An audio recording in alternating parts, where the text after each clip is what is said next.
এই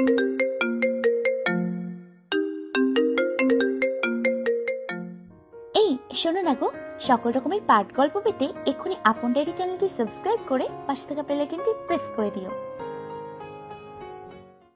চন্দ্রার ভীষণ কষ্ট হলো এবার। ভারাক্রান্ত মনে সাফারের পানে তাকিয়ে থাকলো কিছু পল। হঠাৎ দু হাতের মাঝে মুখ গুজে ডুকরে কেঁদে উঠল চন্দ্রা। ঘটনার আকস্মাত সাফার বোকা বনে গেল। নিজের সকল রাগ অভিমান ভুলে ছুটে এলো চন্দ্রার কাছে। বুকে জড়িয়ে ধরে শান্ত কণ্ঠে বলল, এই মেয়ে, কাঁদছো কেন? আমি কি কিছু বলেছি তোমায় বোকা মেয়ে? আচ্ছা, আমি কি একটু অভিমান করতে পারবো না? চন্দ্রাও নিজের দু হাতের মাঝে সাফারকে জড়িয়ে ধরে ওর বুকে মুখ গুজে নিঃশব্দে কাঁদতে লাগলো। কিছু তিথির পর সাফার দু হাতের তালুতে চন্দ্রার নত মাথা উঁচু করে তুলে আদরে ভরিয়ে দেয়। চন্দ্রার মাথার সাথে নিজের মাথা ঠেকিয়ে বলল, তোমার ওই মায়াবী চোখের স্বপ্ন দেখেছি, তোমার স্নিগ্ধ হাসিতে হাওয়ায় ভেসেছি, তোমার চোখেই স্বপ্ন এঁকেছি। প্রেয়সী, তুমি সবটুকু আমার। তুমি আমার বৃষ্টিস্নাত সন্ধ্যা, তুমি আমার দক্ষিণা বাতাস, তুমি আমার খোলা আকাশের এক ফালি চাঁদ। প্রেয়সী, তুমি সবটুকু আমার। তুমি আমার শীতের চাদর, তুমি আমার শ্রাবণ, তুমি আমার বাদর, তোমাতেই খুঁজি একটুখানি আদর। প্রেয়সী, তুমি সবটুকু আমার। নিঃশ্বাসে তুমি আমার, বিশ্বাসেও তুমি আমার, সকল আঘাতেও তুমি আমার, হৃদয়ের সবটুকু জুড়ে শুধুই তুমি। প্রেয়সী, তুমি সবটুকু আমার। গ্রীষ্মের তপ্ত দুপুরেও তুমি আমার, অপ্ত বাসনাতেও তুমি আমার, কারণে অকারণে তুমি আমার। গ্রীষ্ম বর্ষা শরৎ হেমন্তে তুমি শুধুই আমার। প্রেয়সী, তুমি সবটুকুই আমার। আজ অনেকদিন পর সিকান্দার মির্জা স্বয়ং চন্দ্রাকে নিজের কক্ষে ডেকে পাঠিয়েছে, যা এতদিন চন্দ্রা চেষ্টা করেও পারেনি। রুমে প্রবেশ করে চন্দ্রা এক কোনায় জড়সড় হয়ে নত মস্তিষ্কে দাঁড়িয়ে আছে। ও ঠিক সামনে আরামে চেয়ারে পিঠ এলিয়ে বসে আছেন সিকান্দার মির্জা। একটু ভালো করে তাকালে লক্ষ্য করা যাবে হাতে তার তসবিহ। গম্ভীর মুখে কিছুক্ষণ পর পর ডান হাতের আঙুলগুলো নড়ছে, ঠোঁট নড়ছে তার। সিকান্দার মির্জার এই গম্ভীর মুখপানে তাকিয়ে চন্দ্রার চিন্তার শেষ নেই। ওকে এখন অনেক কিছু ভাবাচ্ছে ওর মন। ভেতরে ভেতরে একটা অস্থিরতা ভর করছে। মাত্রই তো ওর আর সাফারের মাঝে সব ঠিক হয়েছে, আর এই মুহূর্তে কোনো নতুন ঝড়ের আগমন চন্দ্রার মন একদম কাম্য করছে না। সাফারকেও খুব ভালোবাসে। জীবনে এতটা ভালোবাসা চন্দ্রা হয়তো কাউকে বাসেনি, আর বাসতে পারবেও না। ওর জীবনের সবটা জুড়ে এখন সাফারের বসবাস। এই মানুষটিকে চন্দ্রা হারাতে পারবে না। ওর জীবনের প্রথম পুরুষ হৃদম হলেও ভালোবাসায় দুর্বল হয়েছে কেবল সাফারের প্রতি, কারণ হৃদম কেবল ওর শুভাকাঙ্ক্ষীর মতো পাশে ছিল। ভালোবাসাময়ের ফুল ফুটে সুভাষ ছড়াবার আগেই ঝরে পড়ে যায় সে অকালে। হৃদমের প্রতি চন্দ্রার মনে সেই প্রগাঢ় অনুভূতিগুলো কখনো জন্মই হয়নি। বলতে গেলে হয়তো বিধাতা হতেই দেয়নি, কারণ চন্দ্রা নামের চাঁদটি কেবল সাফারের কপালেই ছিল হয়তো। তাই চন্দ্রা আর হৃদমের কাছে থেকেও কখনো কাছাকাছি আসেনি। তবে এটা সত্য, হৃদমকে চন্দ্রা ভুলতেও পারবে না। আজ সাফারের মতো মানুষের ভালোবাসা পাওয়ার পেছনে হৃদমের অশেষ অবদান আছে। সেদিন হৃদম ওকে মামির হাত থেকে না বাঁচালে হয়তো আজ ও ওখানে থাকতে পারতো না। শুধু মামি কেন, রাফসানের মতো জানোয়ার থেকেও তো হৃদম ওকে প্রতিবার বাঁচিয়েছিল। সাফারের প্রতি মনের দিক দিয়ে প্রতিজ্ঞাবদ্ধ হয়ে হৃদমের চন্দ্রার সম্মান করে, প্রচণ্ড ভক্তি করে। কারণ হৃদম না থাকলে চন্দ্রার সাফারের ভালোবাসা পাওয়ার সৌভাগ্য হতো না। মানুষটি বেঁচে থাকতে যেমন চন্দ্রাকে সকল বিপদ থেকে রক্ষা করেছে, তেমনি মৃত্যুর পর ওর আঁচলে দিয়ে গেছে সাফারকে। তবে একটা বিষয় নিয়ে চন্দ্রার সারা জীবন আফসোস থাকবে, তা হচ্ছে আজ ওর কারণেই হয়তো হৃদম অকালে প্রাণ হারিয়েছে। ওকে বিয়ে না করলে রাফসান ওর কোনো ক্ষতি করতো না অন্তত পক্ষে। তাহলে আজ মানুষটি বেঁচে থাকতো। কিন্তু ভাগ্য যে পরিবর্তন করা আমাদের হাতে নেই। জন্ম মৃত্যু দুটোই আল্লাহ তাআলার হাতে। তাই এই নির্মম সত্য মেনে নিতে হবে, হাজার কষ্ট হলেও। ভাবনার মাঝে চন্দ্রা ফুস করে একটা দম ছাড়ল। মনে পড়ে গেল ও এখন কোথায়। তাই অতীতের চিন্তাগুলো মাথা থেকে এক নিমিষে ঝেড়ে ফেলে দিল আপাতত। চন্দ্রার চিন্তার কারণ গিয়ে দাঁড়ালো এখন সামনে বসে থাকা ব্যক্তিটিকে নিয়ে। এই মানুষটিকেও চন্দ্রা মন থেকে অনেক শ্রদ্ধা করে, কারণ এই মানুষটির কারণেই চন্দ্রা আজ নতুন এক জীবন পেয়েছে, সুন্দর একটা পরিবার পেয়েছে। তা না হলে আজকালকার যুগে একজন অচেনা অজানা মেয়েকে কে বা আশ্রয় দেয়, তা আবার নিজ গৃহে। অথচ মানুষটি বাড়ির একজন সদস্যের মতো চন্দ্রাকে সব সময় ট্রিট করেছে। কিন্তু আশ্রয় দেয়া আর বাড়ির বউ করা দুটোই ভিন্ন জিনিস। চন্দ্রা ভাবছে, মির্জা বাড়ির বউ হবার হয়তো আমার যোগ্যতা নেই, তাহলে কি সাফার আর আমি আবারও আলাদা হয়ে যাব ভাগ্যের দোষে? সিকান্দার মির্জা যদি তার উপকারের বিনিময় আমার কাছে থেকে এমন কিছু দাবি করে, তাহলে আমি কি করব? চিন্তায় চন্দ্রার মাথা বেয়ে চিকন ঘাম ছুটছে। এই মানুষটির কথা চন্দ্রা ফেলতে পারবে না। অনেকটা ঋণী মানুষটার প্রতি, কিন্তু সাফারকে ছাড়া নিজেকে কল্পনা করাও যায় না আজকাল। কেমন আছে চন্দ্রা? এই প্রতিবেদকের আকস্মিক এমন ডাকে চোখ মেলে সামনে তাকালো চন্দ্রা। চোখ দুটার খোলা, ম্লান দৃষ্টি, মৃদু স্বরের জবাবে বলল, আমি ভালো আছি দাদু। হাতের তসবিটি পাশের টেবিলে রেখে সিকান্দার মির্জা প্রগাঢ় নয়নে তাকালো চন্দ্রার মুখপানে। মুহূর্তে নিজের সকল রাগগুলো যেন বুঝে গেল। এই সরল মেয়েটির প্রতি সিকান্দার রাগ করে থাকতে পারবে না বলেই এতদিন দেখা করেনি, কিন্তু সাফার আর চন্দ্রার সম্পর্কটাও সিকান্দার মেনে নিতে পারছিল না, যেখানে এই দুটোই মানুষের সত্যতা কেবল সিকান্দার একা জানে। চন্দ্রার অতীত কষ্টদায়ক ছিল, আর এদিক দিয়ে দেখা যায় সাফারের অতীত ছিল ভয়ঙ্কর। চন্দ্রা নিজের অতীতকে ভুলে সামনে বাড়লেও সাফার নিজের অতীতকে আঁকড়ে ধরেই জীবন অতিবাহিত করছে আজও। তাই তো ওর ভেতর এখনো অনেক তিক্ততা ভর করছে। অতীত সেদিন সাফারকে হাসপাতালে ভর্তি করার পর পর্যন্ত সব ঠিক ছিল, কিন্তু হঠাৎ করে সাফার হাসপাতাল থেকে গায়েব হয়ে যায়। অজানা বিপদের আশঙ্কা করে সিকান্দার মির্জা ব্যাপারটা পাঁচ কান হতে দেয়নি, এমনকি আহমেদকেও না। ঠিক দুদিন পর সাফার ফিরে আসে, তবে এবার সাফারের মুখে সিকান্দার আগের মতো বিষাদ দেখতে পেল না, বরং কেমন উন্মাদ লাগছিল ওকে। সিকান্দার মির্জা বেশ কয়েকবার জিজ্ঞেস করেও কোনো উত্তর পায়নি সেদিন সাফার কোথায় ছিল। তবে পরের দিন খবরের হেডলাইনে তার দুনিয়া যেন 360 ডিগ্রি অ্যাঙ্গেলে ঘুরে গেল। আর আকস্মাৎ ঘটনায় সিকান্দার মির্জা আছাড় খেয়ে মুখ থুবড়ে পড়ল। নাতির এমন ভয়ঙ্কর কাজে তার পুরো শরীর কাঁপতে লাগলো। বিষয়টা জানাজানি হলে মির্জা বংশের নাম ধূলিসাৎ হতে 1 মিনিটও সময় লাগবে না। তাই পুরো ব্যাপারটা সিকান্দার মির্জা নিজের স্বার্থে লুকিয়ে ফেলে। হাসপাতাল থেকে যে দুদিন সাফার গায়েব ছিল, সেদিনের সকল রেকর্ড হাসপাতাল কর্তৃপক্ষের সাহায্যে নিয়ে সরিয়ে ফেলে গোপনে। হাসপাতাল কর্তৃপক্ষের সাথে পূর্ব পরিচিত ছিল বলে সিকান্দার মির্জার পক্ষে অসম্ভব ছিল না কাজটি করতে। তাই তো ঘটনার পরপরই যখন আহমেদ সাফারের খোঁজ নিতে হাসপাতালে আসে নিজের সন্দেহ দূর করতে, কিন্তু এখানে এসে তেমন কিছুই পায় না। তবে মনের সন্দেহ ওর বিদ্যমান ছিল। সাফার বিদেশ যাওয়ার পর সাফারের বিরুদ্ধে কিছু ইনফরমেশন কানে আসে আহমেদের, আর জানতে পারে ঘটনার সাথে জড়িত সাফার কেবল একা না, বরং ওর সাথে জড়িত আছে আরও কয়েকজন। আহমেদের সন্দেহের তালিকায় উঠে এলো আরও বেশ কয়েকজনের নাম, যেখানে লাল কালিতে মার্ক করা 2জন ব্যক্তিকে বেশি প্রাধান্য দেওয়া হয়েছে, আর তারা হলেন অভ্রনীল আর নিশান্ত। আহমেদ জানতো এরা সাফারের বেস্ট ফ্রেন্ড, কিন্তু তাই বলে এরা এতটা ঘনিষ্ঠ জানা ছিল না। তাছাড়া আরও কয়েকজনের নামও জানতে পারে।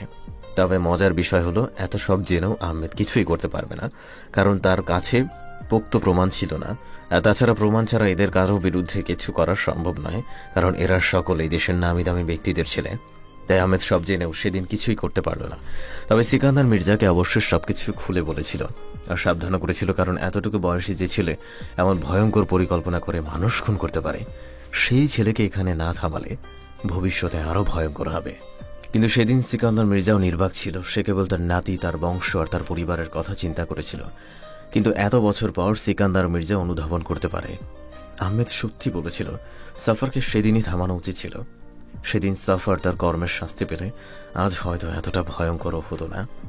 সাফারের কর্মকাণ্ড অনেক কিছুই সিকান্দার মির্জার কানে আসে, কিন্তু প্রতিবার নিজের পরিবারের কথা চিন্তা করে সে মুখে কুলো পেটে বসে থাকে। বলা বাহুল্য, সময় থাকতেই সন্তানের লাগাম টেনে ধরতে হয়, তা না হলে পরবর্তী দেয়ালে মাথা ফাটিয়েও লাভ হবে না। কিন্তু আজ সব বদলাতে হবে। চন্দ্রার ক্ষেত্রে সাফারের কোনো জেদ পূর্ণ হতে দেবে না সিকান্দার, বরং চন্দ্রা যা চাইবে তাই হবে। তাই সিকান্দার মির্জা নিজের গম্ভীর কণ্ঠেই চন্দ্রার কাছে জানতে চাইলেন, সাফার কি তোমাকে ভয় দেখিয়ে বিয়ে করেছে? না দাদু, একদম না। চন্দ্রা দ্রুত প্রশ্নের জবাব দিল। সিকান্দার মির্জা চমকালো না, বরং হতাশ হলো। বুঝতে বাকি নেই চন্দ্রা সাফারের প্রেমে পড়ে গেছে, তাও অন্ধভাবে। তার মানে তুমি নিজ ইচ্ছায় ওকে বিয়ে করেছো? তোমার কি উচিত ছিল না বিষয়টা একবার আমাকে জানানোর? চন্দ্রা লজ্জিত হয়ে মাথা নত করে ফেলল, আহত স্বরে বলল, আমি দুঃখিত দাদু, আপনাকে এই বিষয়ে অবগত করতে না পেরে। কিন্তু সত্য বলতে এমন কিছু হবে আমরা জানতাম না। ঘটনার সবকিছু আকস্মিকভাবে হয়েছে, আর সেই সময় আমাকে এই বাড়ির কেউ পছন্দ করতো না, আর তখন আমি প্রাপ্তবয়স্ক ছিলাম না। সব দিক বিবেচনা করেই ঘটনাটি উনি লুকোনো রাখার প্রয়োজন মনে করলেন। চন্দ্রা ওর আর সাফারের বিয়ের বাকি সত্যতা গোপন করে রাখল। সাফারের কথা বাদ দাও, তোমার উচিত ছিল কি না আমাকে জানাবার? জি অবশ্যই উচিত ছিল। আমাকে ক্ষমা করুন দাদু, আপনি যা শাস্তি দেবেন আমি মাথা পেতে নেব, বিনিময়ে আমার সাথে রাগ করে থাকবেন না। আমি যা বলবো তা শুনবে তো? এবার আদেশ করুন দাদু। সাফারকে ভালোবাসো? নীরব থাকে কিছুক্ষণ চন্দ্রা, কিছু সময় পর কণ্ঠ খাদে নামিয়ে নত মস্তিষ্কে জবাব দিল। জি। কি জানো ওর সম্পর্কে? তুমি ওর সম্পর্কে এখনো তেমন কিছুই জানো না, তাই আবেগে পড়ে কোনো ডিসিশন নেওয়া উচিত হবে না চন্দ্রা। ওর দুনিয়া আর আমার দুনিয়া আলাদা, তোমার মেরুর দু প্রান্ত, যা একাত্রিত হওয়ার কথা ভাবলেও অবাক লাগে। আমি জানি উনি মানুষ হিসেবে অনেকটা পাষাণ, স্বার্থবাদী বটে, কিন্তু সব কিছুর পরেও এটা সত্য, এই স্বার্থপর নির্দয় মানুষটি আমাকে সীমাহীন ভালোবাসে। আমি ওর ভালোবাসার পাগলামোগুলো কেবল দেখেছি, বাকি কিছু দেখার আর প্রয়োজন মনে করি না। উনি সারা দুনিয়ার সাথে পাথরের মতো কঠিন হলেও দিন শেষে আমার কাছে আসলে একটা ছোট শিশুতে পরিণত হয়। তার সবকিছু জুড়ে কেবল আমি। এরপরেও কি করে তার ভালোবাসা আমি অস্বীকার করি? তবুও নিজের অতীত ভেবে তার কাছ থেকে সরে যেতে চেয়েছিলাম, কিন্তু পারিনি দাদু। উনি ওনার ভালোবাসায় আমাকে এমন ভাবে বন্দি করেছে, সেখান থেকে মুক্তি মানেই মৃত্যু আমার। আবেগ দিয়ে জীবন চলে না চন্দ্রা। কল্পনার জগৎ যতটা সুন্দর হয়, বাস্তবতা আরো কঠোর। তোমার আগে আমি দুনিয়া দেখেছি, এখনো সময় আছে তোমার। তুমি চাইলে এই বন্ধন থেকে মুক্তি পেতে পারো, আমি সাহায্য করব। চন্দ্রার বুক কেঁপে উঠল সিকান্দার মির্জার কথা শুনে। সাফার থেকে আলাদা হওয়ার চিন্তাও স্বপ্নেও ভাবে না, তাহলে এমন কি করে চাইবে চন্দ্রা? ছলো ছলো নয়নে তাকালো সিকান্দার মির্জার পানে, ভরা কণ্ঠে বলল, এমন কিছু স্বপ্নেও ভাবতে পারবো না দাদু। আপনি দয়া করে ওনার কাছ থেকে আমাকে আলাদা করবেন না, আমি বাঁচবো না। এমন হওয়ার থাকলে আমাকে সেদিনই মরে যেতে দিতেন, কেন বাঁচালেন দাদু? সিকান্দার মির্জা আর কিছু বলতে পারল না, গলাটা ধরে আসলো। চোখের চশমাটা খুলে পাশের টেবিলে রেখে শরীরটা আবারও এলিয়ে দিল। কিছুক্ষণ পর চন্দ্রাকে উদ্দেশ্য করে বলল, তোমাকে বাঁচানো আমার দায়িত্ব ছিল, আজও আমি তাই করছি। কিন্তু কথাই আছে না, ভাগ্যের নীলা কেউ বোঝে না। আমি আমার কর্ম সাধন করেছি, এখন তোমার পালা। তুমি চাও তো সাপারের সাথে থাকতে, ঠিক আছে, আমি আর এ ব্যাপারে কিছু বলবো না, কারণ জীবনটা তোমার, তাই একে কোন পথে নিয়ে যাবে তোমার ব্যাপার। তুমি এখন আসতে পারো। চন্দ্রা খুশি হলো সিকান্দার মির্জা ওদের সম্পর্কটা মেনে নেয়, কিন্তু মন থেকে কতটা মেনে নিয়েছে জানা নেই। তবে কোথায় একটু অপরাধ বোধও কাজ করছে ওর মনে। মানুষটিকেও ঠকিয়েছে। দরজার কাছে গিয়েও চন্দ্রা নেমে গেল, পেছনে ঘুরে সিকান্দার মির্জার দিকে তাকিয়ে বলল, আমি কি আমার অতীতের সত্যটা ওনাকে বলতে পারবো এখন? তোমার ইচ্ছে। সিকান্দার মির্জা চোখ বুজে উত্তর দিল। চন্দ্রা চলে যাওয়ার পরও সিকান্দার চোখ খুলল না, তবে মনে মনে একটা ছক কষতে লাগলো। আহমেদ আজ সকালে ফোন দিয়ে জানিয়েছে রাফসান নাকি ভালো আছে, গ্রামেই আছে, তবে নির্বাচন হারায় নাকি একটু দমে গেছে, তাই আজকাল কোথাও ওকে দেখা যায় না। কেন যেন খবরটা সিকান্দার মির্জার বিশ্বাস হলো না। সিকান্দার নিশ্চিত রূপে বিশ্বাস করে চন্দ্রার অতীত সম্পর্কে সাফার সব জানে, আর জানলে রাফসান ঠিক থাকে কি করে? কারণ সাফার আবেগে পড়ে কাউকে বিশ্বাস করার ছেলে নয়। নিশ্চয়ই চন্দ্রার ফুল ডিটেলস ওর কাছে আছে। সাফারকে খুব করে চেনা সিকান্দার মির্জার, তবে সাফার সবকিছু জেনেও যদি রাফসান ঠিক থাকে, তাহলে ব্যাপারটা সত্যি আশ্চর্যজনক হবে। সিকান্দার মির্জা প্রলম্বিত শ্বাস ছাড়ল, কপালে তার চিন্তার ভাঁজগুলো শিথিল হয়ে গেল। চন্দ্রা নামক মেয়েটির জন্য তার নাতি যদি সত্যি ভালো সুস্থ জীবন অতিবাহিত করে, তাহলে এই জীবনে আর কোনো চাওয়া থাকবে না তার। দিন বদলায়, রং বদলায়, বদলায় মানুষের মন, তার সাথে আমিও আমার অস্তিত্ব খুঁজে বেড়াই। মেঘের বদলের সাথে সাথে আশাহত এক পাখির মতো প্রিয় গানটি আজ হেরে বদলে গেছে হৃদয়। আকাশের রং বদলায়, মেঘও বদলায়, কিন্তু আমি তবু রয়ে যাই সেই একই জায়গায়। কেন? অর্পিতা নিজের মনেই আনমনে কথাগুলো ভাবছিল। আজ অনেকদিন পর প্রিয় মানুষটির কথা মনে পড়ছে ওর। কারণ হলো, কয়েক ঘন্টা আগে সাফার ওকে ডেকে জিজ্ঞেস করেছিল ওকে আমিরের সাথে দেখা করতে চায়, এখনো চাইলেও নিয়ে যেতে পারবে। কিন্তু অর্পিতা নিজের আবেগকে সংযত করে আমিরের সাথে দেখা করতে নিষেধ করে দেয়, কারণ নিজের অতীতকেও ভুলতে চায়। ও বুঝতে পারছে অতীতকে যত ঘুরবে ততই ওর মনের ঘা তাজা হবে। তখন হয়তো কোনো মলমও অর্পিতাকে ভালো করতে পারবে না। তাছাড়া যে চলে যেতে চায় তাকে ফিরিয়ে পাওয়ার আশা করা বোকামি। হয়তো অর্পিতার কপালে আমির কখনোই ছিল না, তাই তো খুব সহজে মানুষটিকে হারিয়ে গেছে। আর ভাগ্য বিধাতা ওর জন্য তাই ফরাজকে পাঠিয়ে দিয়েছে। তাছাড়া আজকাল অর্পিতা অনুভব করে ফরাজ ওকে একদম চোখে হারায়, এক মুহূর্ত অর্পিতাকে চোখের আড়াল হতে দেয় না। বাড়িতে যতক্ষণ থাকবে নিজের চারপাশে অর্পিতার আনাগোনা ওর চাই। প্রথম প্রথম ব্যাপারগুলো অর্পিতার বিরক্তের কারণ হলেও আজকাল অনেকটা অভ্যাসে পরিণত হয়েছে। অর্পিতা দেখেছে ওর মুখে আমিরের নামটাও ফরাজ শুনতে পারে না। প্রচণ্ড রাগ দেখায় তখন ছেলেটি, চোখে মুখে কেমন কষ্ট বিষণ্ণতা ভর করে ওর। অর্পিতা বুঝতে পারছে ফরাজের ভেতর এখনও কিছু সংশয় কাজ করে। হয়তো ছেলেটি ভয় পাচ্ছে অর্পিতা ওকে ছেড়ে চলে না যায়। খুব অল্প সময়ে যে ওকে ভালোবেসে নির্ভরশীল হয়ে পড়েছে ফরাজ, এই বিষয়ে অর্পিতার কোনো সন্দেহ নেই। অর্পিতা ভালোবাসে কিনা কখনো জানতেও চায়নি ফরাজ, বাধ্যও করেনি কখনো ওকে ভালোবাসতে। নিজে কেবল নিঃস্বার্থভাবে ভালোবেসে গেছে। তাহলে এখন এমন একটি মানুষকে অর্পিতা কিভাবে কষ্ট দিবে, যেখানে অর্পিতা জানে ভালোবাসা হারানোর বেদনাটা কি, কষ্ট কি। অর্পিতার আজও মনে আছে সেদিন রাতের কথা। ওদের সম্পর্ক কিছুটা ঠিক হবার পর ফরাজ রাতে আর ড্রিঙ্কস করে বাসায় ফিরে না, তবে সে রাত হঠাৎ করে ফরাজ ড্রিঙ্কস করে আসে। কিন্তু এবার ব্যাপারটা অর্পিতা হজম করতে পারল না। ক্রোধ দৃষ্টি নিক্ষেপ করে ফরাজের দিকে তাকিয়ে কিছু বলতে উদ্ধৃত হওয়ার আগেই ফরাজ ওকে দু হাতে আষ্টে পৃষ্ঠে জড়িয়ে ধরে। ঘটনার আকস্মাত অর্পিতা চমকে ওঠে। ফরাজকে ওর মোটেও ঠিক লাগছে না এই মুহূর্তে। কেমন উন্মাদের মতো আচরণ করছে ছেলেটি। কাঁধে হঠাৎ করে উষ্ণ পানির সংস্পর্শ পেতেই অর্পিতার সম্বিত ফিরে। ফরাজ কাঁদছে, কিন্তু কেন, কি হয়েছে ছেলেটির? অর্পিতা অনেকটা জোর করে ফরাজকে নিজের থেকে ছাড়িয়ে বিছানায় বসায়। নরম কণ্ঠে জিজ্ঞেস করে, কি হয়েছে তোর? এমন করছিস কেন? কিন্তু ফরাজ কিছু না বলে জলে ভরা নয়নে অর্পিতার পানে তাকায়। মুহূর্তে অর্পিতার বুকটা ধক করে ওঠে। ছেলেটির পুরো মুখশ্রী জুড়ে বিষাদের ছায়া পড়ে গেছে। এত কিসের কষ্ট ওর? অস্থির হয়ে অর্পিতা আবারও জিজ্ঞেস করে, কি হয়েছে ফারাজ, খুলে বল। হৃদির কথা মনে পড়ছে? ফরাজ নিষ্পলক দৃষ্টি মেলেই মাথা নাড়ালো, মানে না। হৃদির কথা মনে পড়ছে না? তাহলে? হঠাৎ অর্পিতাকে কাছে টেনে কোমর জড়িয়ে বুকে মাথা রাখলো। বাচ্চাদের মতো গাল ফুলিয়ে ভরা কণ্ঠে বলতে লাগলো, তুই আমাকে ছেড়ে চলে যাবি না তোর বিয়ে? বল বল না। অর্পিতা থ মেরে গেল। কথার প্রেক্ষিতে কিছু বলার ভাষা খুঁজে পেল না। ফরাজ আবারও বলা শুরু করলো, আমার কেউই নেই রে, একটু ভালোবাসার জন্য, কথা বলার জন্য। ভীষণ একা রে আমি। জানিস আমার না খুব ভয় লাগে এখন একাকিত্ব হওয়ার, দমটা বন্ধ হওয়ার উপক্রম। আমার মা আমার সাথে কথা বলে না, হুদিও নেই, সবাই আমাকে একা ফেলে চলে যায়। ওদের মতো তুইও চলে গেলে আমি থাকবো কি করে বল? অর্পিতা তখনও নির্বাক। আমি অনেক ভালোবাসবো তোকে, অনেক বেশি, তোর আমিরের থেকেও বেশি।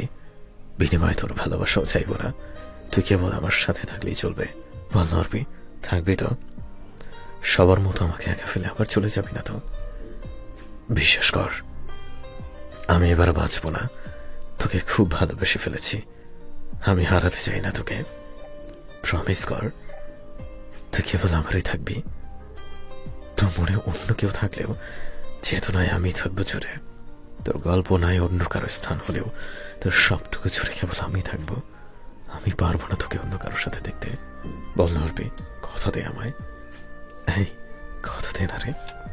নির্বাক অর্পিতা সেদিন আর কিছু বলতে পারেনি, তবে বাঁধ ভাঙা অশ্রু নীরবে গড়িয়ে পড়ছিল ওর বহুদিনের তৃষ্ণার্ত বুকে। একসময় ফরাজ ওর বুকে মাথা রেখেই নেশায় ঢলে পড়ে। অর্পিতা ভারী একটা নিঃশ্বাস ছেড়ে যত্নের সাথে ফরাজকে শয্যায় শুইয়ে দিয়ে শরীরে একটা চাদর টেনে দেয়। রুমের বাতিটা নিভিয়ে দিয়ে মৃদু পায়ে গিয়ে দাঁড়ায় ব্যালকনিতে।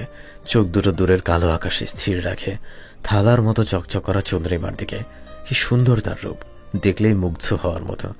অর্পিতা চোখ বন্ধ করে প্রাণ ভরে নিঃশ্বাস নেয়। চাঁদের কিছু আলো নিজের সর্বাঙ্গেও মাখিয়ে নেয়। সন্তপর্ণে চোখের কার্নিশ বেয়ে গড়িয়ে পড়ল আরো কয়েক ফোঁটা জল। ভালোবাসা মানে কি? ভালোবাসার ছোট্ট একটা শব্দ, যার মাধ্যমে মানুষ তার সব কথাকে একটা ফ্রেমে আবদ্ধ করতে পারে। তবে ভালোবাসাকে এক কথায় সংজ্ঞায়িত করা অনেকটা দুরূহ এবং কষ্টসাধ্য ব্যাপার। ভালোবাসা একটা ব্যক্তিগত অনুভূতি, যা একজন মানুষ অপর মানুষের প্রতি অনুভব করে। কারো প্রতি অতিরিক্ত যত্নশীল বা সর্বক্ষেত্রে বিশেষ করে কারো উপস্থিতি কামনা করা। তবে এই ভালোবাসা নিঃসঙ্গতা, স্বার্থপরতা, বন্ধুত্ব, মিলন, পরিবারের সঙ্গে গভীরভাবে সম্পর্কযুক্ত। এখানে নিজের স্বার্থপরতার কথা ভাবার জায়গা নেই। প্রিয় মানুষগুলোর সুখী প্রাধান্য বেশি। তবে ভালোবাসায় ধোঁকা খাওয়া মনও একদম নিঃস্ব হয়ে দাঁড়ায়। ঠিক। হ্যালো বন্ধুরা, পরবর্তী পার্ট খুব তাড়াতাড়ি আসবে, তো সবাই অপেক্ষায় থাকো। ধন্যবাদ সবাইকে, আমাদের পাশেই থাকুন।